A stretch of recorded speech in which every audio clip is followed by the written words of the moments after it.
তো আজ আমরা নিয়ে চলে এসেছি একটা গুরুত্বপূর্ণ ক্লাস। আমরা অলরেডি শুরু করেছিলাম টেট পরীক্ষার উপরে, প্রাইমারি টেট, আপার প্রাইমারি টেটের উপরে, ইংলিশ পেডাগজির উপরে স্পেশাল ক্লাস। আমরা এই ক্লাসগুলোতে একদম চ্যাপ্টার ওয়াইজ ডিটেলস অ্যানালিসিস করে যাচ্ছি।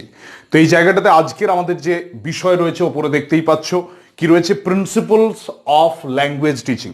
প্রিন্সিপালস অফ ল্যাঙ্গুয়েজ টিচিং মানে হচ্ছে, প্রিন্সিপাল মানে কি আদর্শ, বা তুমি বলতে পারো নিয়মাবলী। কিসের? টিচিং ইংলিশের। একটা ভাষা শেখাতে গেলে দেখো, তুমি আগামী দিনে টিচার হতে যাচ্ছ, তাহলে তোমাকে এটা জানতে হবে যে কি ধরনের কোয়ালিটি তোমার মধ্যে থাকতে হবে, যেটা খুব ভাইটাল। তো সেই ক্ষেত্রে আজকে আমরা শিখে নেব, এটাও কিন্তু প্রাইমারি টেট বা আপার প্রাইমারি টেট, সেটা স্টেট টেট হতে পারে বা সি টেট হতে পারে, সেটার জন্য কিন্তু খুব গুরুত্বপূর্ণ। তাই প্রথম থেকে শেষ পর্যন্ত ক্লাসটা মনোযোগ সহকারে দেখবে।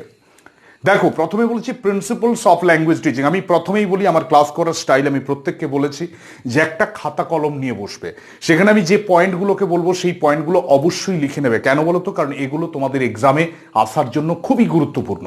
আমি প্রথমেই বলছি ভাষা। ভাষা কেমন আমি আগের ক্লাসগুলো তুমি দেখে নেবে। আমি ভাষা নিয়ে ডেফিনেশন দিয়েছি, what is called language, what is the definition of language, এই সমস্ত ব্যাপার আমি আলোচনা করেছি। বাট আজকে আমি বলতে চাইছি কিভাবে আমি ভাষা পড়াবো।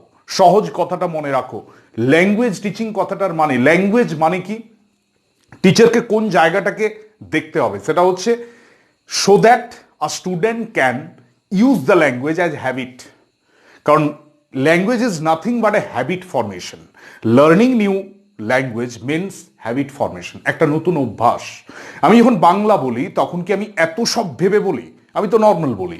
সে একই রকমভাবে ইংলিশটাকে সেই জায়গায় নিয়ে আসতে হবে। যেহেতু আমাদের সাবজেক্ট ইংলিশ, সেহেতু আমাদেরকে সেই ইংলিশ সাবজেক্টের উপরে কথা বলতে হবে। আমি এখানে প্রথমে বলেছি ব্যালেন্সড অ্যাপ্রোচ। ব্যালেন্সড মানে ভারসাম্য, অ্যাপ্রোচ। ব্যালেন্সড অ্যাপ্রোচ মানে কি? 4 স্কিল আছে, রিসেপটিভ অ্যান্ড প্রোডাক্টিভ। আমরা জানি listening, speaking, reading and writing, এই যে 4টে স্কিল আছে। তুমি যখন পড়াবে, যখন একটা বাচ্চাকে পড়াতে যাচ্ছ, তখন তোমার পড়ানোর মধ্যে যেন এটা থাকে, এটা মাথায় রাখতে হবে। You'll have to focus on each and every skill of. আমাদের অনেক সময় এটা দেখা যেত না, আমরা দেখতাম যে একটা পড়ানোর মাঝে কখনো শুধুমাত্র লেখানো হচ্ছে, কখনো শুধু মানে পড়ানো হচ্ছে, শুধু স্টুডেন্ট বলছে, এটা নয়। আমার 4টে স্কিলেই যাতে ডেভেলপ হয়, এই জায়গাটাকে কিন্তু দেখতে হবে। So what is the meaning of balanced approach? আমি বলতে পারি 4 স্কিল, আমি বলতে পারি 4 স্কিলকে ডেভেলপ করা।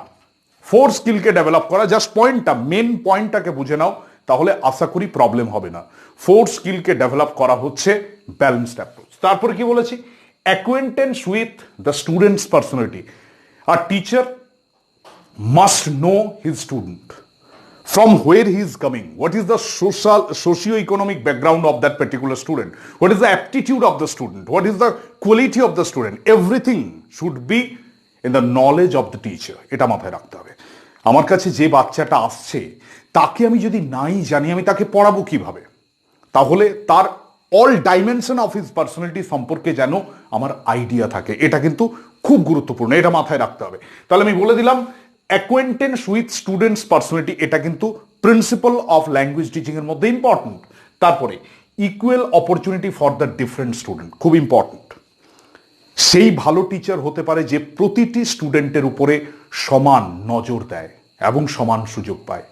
আরে ভাই, একটা ক্লাসে ভালো ছেলে সব কিছু আনসার দেবে, এটা সবাই জানে।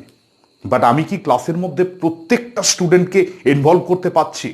প্রত্যেকেই কি সুযোগ পাচ্ছে? কেউ বঞ্চিত মনে করছে না? এই জায়গাটাকে মাথায় রাখতে হবে।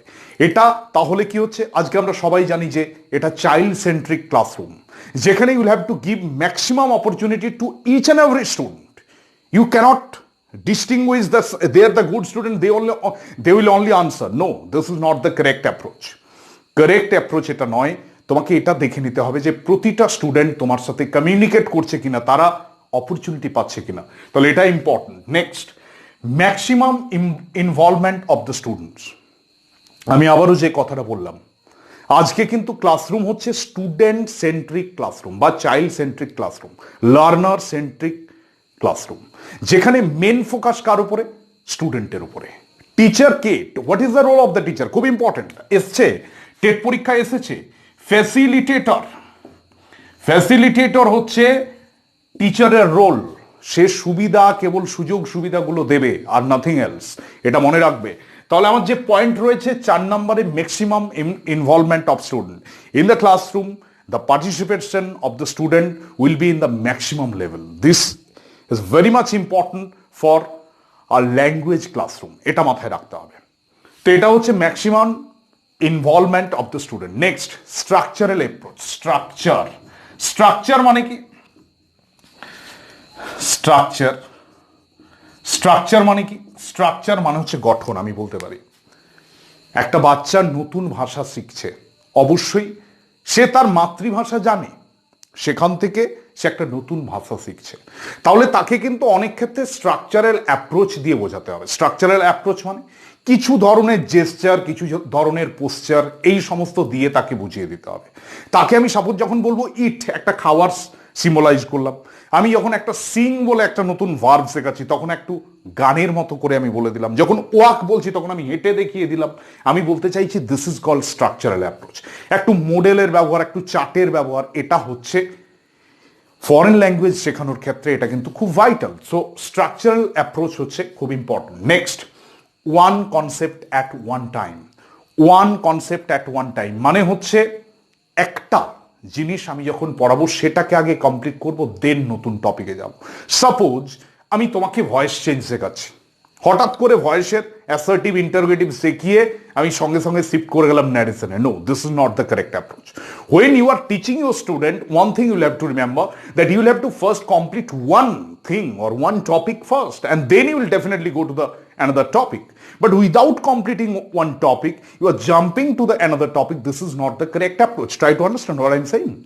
তো এই জায়গাটাকে বুঝতে হবে যে একটা টপিককে কমপ্লিট করে আমি আরেকটা টপিকে যেতে পারি। তাহলে এটা one concept at one time. Next, teaching through comparative study. Comparison, বিভিন্ন এই যে টেন্সগুলো, সাপোজ টেন্সগুলো, কম্পারিজন মানে কি? তুলনা। আমি যদি টেন্সগুলো, present tense, past tense, future tense, এটাকে তিনটেকে আমি কিভাবে তুলনা করব, কিভাবে আমি তুলনা করলে আমি বলতে পারি আমি এখন ক্লাস করছি, এটা কি? এটা আমার বর্তমান। আমি একটু পরে যখন ক্লাসটা কমপ্লিট হয়ে যাবে তখন যেটা করব সেটা হচ্ছে ভবিষ্যৎ। আর এই ক্লাসের আগে আমি যেটা করেছিলাম ওটা হচ্ছে অতীত। ক্লিয়ার করতে পারছি? এই যে তিনটেকে আমি উদাহরণ দিয়ে বুঝিয়ে দিলাম, এক্সাম্পল দিয়ে বুঝিয়ে দিলাম, এটা হচ্ছে কম্পারেটিভ স্টাডি। কম্পারিজন কিন্তু খুব ইম্পর্টেন্ট, খুব ইম্পর্টেন্ট। আমরা ছোট সময় পড়েছি রুই মাছ মাকুর মতো দেখতে। ইন্টারেস্টিং ব্যাপার হচ্ছে আমরা রুই মাছ যদিও চিনি, মাকু চিনি না। Just joking. আমি বলতে চাইছি এইরকম উদাহরণ দিয়ে যদি বোঝানো যায় সেটা কিন্তু আমাদের পক্ষে খুব ভালো লাগে, বা বাচ্চাদের ক্ষেত্রে তো খুবই উপকারী। এটা মাথায় রাখতে হবে। Next, proper follow up of taught lesson. আমি যেটা পড়াচ্ছি, সাপোজ তুমি একটা ক্লাসে গেলে, ক্লাসে গিয়ে যেটা পড়ালে সেটা তুমি পড়িয়ে দিলে, ওকে, এখানে কিন্তু কাজ শেষ নয়। You have to follow up that taught lesson, whether those student can retain those taught things or not, whether they can maintain. আমি অলরেডি ক্লাসে করিয়েছি, maintenance is very much important. Getting success is okay, definitely it is difficult, but holding on to success is very much difficult. Success পেয়ে যাওয়াটা একবার হয়তো অতটা জটিল নয়, কিন্তু সাকসেসকে ধরে রাখা এটা কিন্তু খুব ইম্পর্টেন্ট। আমার একবার একটা পড়া আমি মুখস্থ করে নিলাম হয়তো, সাপোজ, বাট সেটা আমার মনে থাকবে তো? when my exam will come, can I deliver those things? এই জায়গাটাকে কিন্তু দেখে নিতে হবে। তো এটা হচ্ছে তুমি বলতে পারো proper follow up of taught lesson. Next হচ্ছে real life experience. Real life experience is very much important. Real life মানে বাস্তব জীবনের সাথে আমাদের সাথে সেই জিনিসগুলো সবচেয়ে বেশি আমাদের মনে থাকে, যেগুলো আমাদের নিজেদেরকে আমরা মেলাতে পারি। ছোট্ট বাচ্চা, আমরা ভাবি কিছুই বোঝে না। Those little child, they do not know anything. No, this is not the correct approach. They are also very much thinking about everything, but we think that they do not know anything. আমরা ভাবি যে তারা কিছুই জানে না, এটা নয়। তুমি যদি তাদের হয়ে বলতে পারো, তাদের কাছ পর্যন্ত পৌঁছাতে পারো, then it will not be a very difficult thing for a teacher to make them understood. এই জায়গাটা বুঝতে হবে। তো সেখানে আমি কি বলছি, রিয়েল লাইফ এক্সপিরিয়েন্স, সেটা মুভি হতে পারে, সেটা কোনো স্টোরি হতে পারে, সেটা কোনো ড্রামা হতে পারে। এই ধরনের কোনো রিয়েল লাইফ এক্সপিরিয়েন্সের সাথে আমি যদি তুলনা করতে পারি, তাহলে কিন্তু আমার এটা বোঝাতে সুবিধা হবে। ল্যাঙ্গুয়েজের ক্ষেত্রে এটা কিন্তু খুব ইম্পর্টেন্ট। আমি সিম্প্যাথি, আমি একটা লাভ, একটা প্রাণীর সাথে, একটা অ্যানিমালের সাথে একটা লাভ বোঝাতে গেলে আমি মহেশের গল্প বলবো। শরৎচন্দ্র চট্টোপাধ্যায়ের যে গফুর মিয়া মহেশের যে গল্প আছে, আমি সেই গল্প বলবো। এটা কি হবে, ওই বাচ্চাটা কিন্তু বুঝতে পারবে খুব সহজে। এই জায়গাটাকে দেখতে হবে। Next, concrete to abstract, very important. এই পয়েন্টগুলোই কিন্তু প্রশ্ন। Each and every point is one liner. প্রতিটা হচ্ছে কি প্রশ্ন আসবে আমি সেটা বলবো। কংক্রিট টু অ্যাবস্ট্রাক্ট, প্রথমে আগে মূর্ত, তারপরে বিমূর্ত। আগে আমি মূর্ততে যাব। কি মূর্ত? তোমার জিনিস যেটাকে দেখা যায়, which you can touch, which you can see, এটা হচ্ছে কংক্রিট। আর অ্যাবস্ট্রাক্ট মানে হচ্ছে একটা আইডিয়া। একটা ছোট্ট বাচ্চা, you are teaching a student very junior level, so you can't use all those things which will touch only the abstract. No, they can't understand.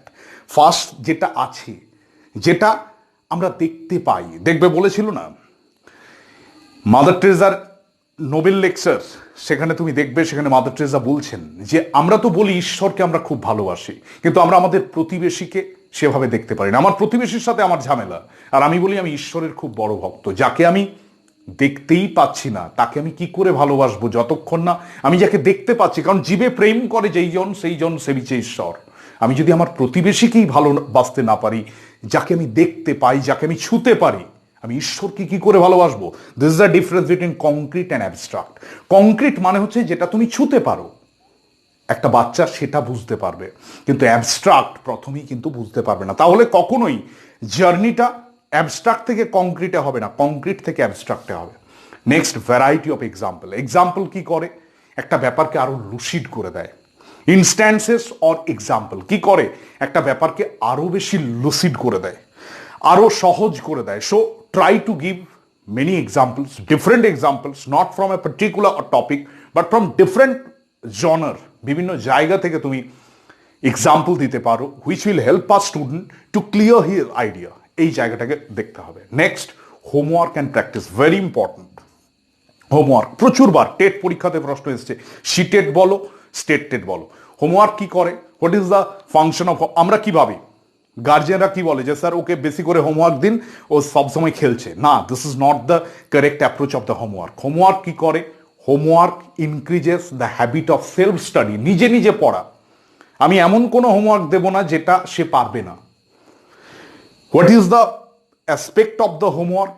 One thing please remember, homework actually helps a student to generate a habit of self study. Try to understand what I'm saying. যে নিজের self study, আমি নিজে পড়তে পারছি, এই জায়গাটাকে ensure করে। আরেকটা কি? So that the student can read independently or do the project. সে কাজটা করতে পারছে, সেটা ইন্ডিপেন্ডেন্টলি যাতে করতে পারে। এইটা কিন্তু খুব ইম্পর্টেন্ট। এটাও হোমওয়ার্কের এবং প্র্যাকটিস মেক্স ওয়ান পারফেক্ট। তুমি যত প্র্যাকটিস করবে তত তুমি পারফেকশনের দিকে যাবে। সেই জায়গাটাকে একটু ফলো আপ করতে হবে। তাহলে এগুলো হচ্ছে প্রিন্সিপালস অফ ল্যাঙ্গুয়েজ টিচিং।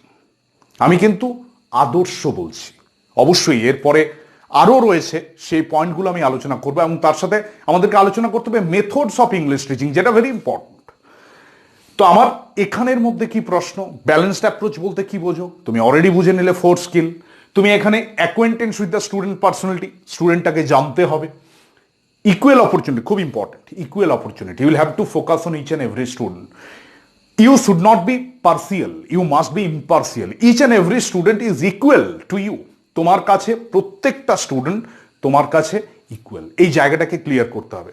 এবং তার সাথে দেখতে হবে so that the student can involve themselves in a very maximum level, because this classroom is a student centric classroom. So this thing you will have to remember. এটা যেমন মনে রাখতে হবে, আমি সেখানে বললাম খুব ইম্পর্টেন্ট হোমওয়ার্ক। হোমওয়ার্কটা কি বললাম? হোমওয়ার্ক হচ্ছে সেলফ স্টাডিটাকে বাড়ায়, সেলফ স্টাডি এবং ইন্ডিপেন্ডেন্টলি যাতে করতে পারে। এবং এখানে একটা প্রশ্ন আসছে স্ট্রাকচারাল অ্যাপ্রোচ। তুমি যেটাই পড়াতে যাচ্ছ, as because this is the foreign language, you have to show something.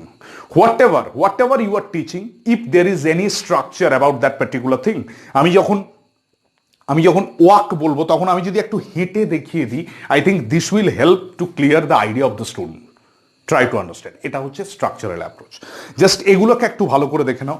আমি আবারও বলছি, আমাদের ক্লাসগুলো যদি ভালো লেগে থাকে তাহলে অবশ্যই আমাদের চ্যানেলটাকে সাবস্ক্রাইব করবে এবং ভিডিওগুলোকে লাইক করবে, আর যে বেল আইকনটা রয়েছে সাবস্ক্রাইবার জায়গায় সেটাকে অবশ্যই প্রেস করবে। অসংখ্য ধন্যবাদ তোমাদের সাপোর্ট, তোমাদের